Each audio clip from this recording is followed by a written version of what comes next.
Luto tayo gulay guys, kalabasa at sitaw. Haluan ng karneng baboy.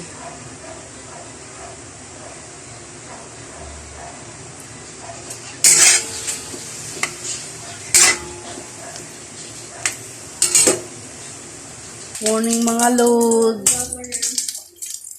Ayan na, golden brown na siya. Pwede na ilagay yung garlic.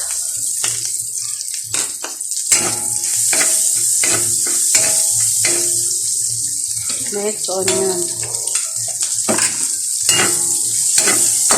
Haluin natin mga lods.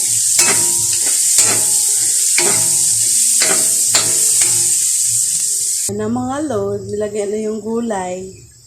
Hintayin na lang maluto yung mga gulay. Tapos na, pwede nang kainin mga lods. Ayan na mga lods, tapos na, luto na, pwede nang kainin mga lods. Kainan na.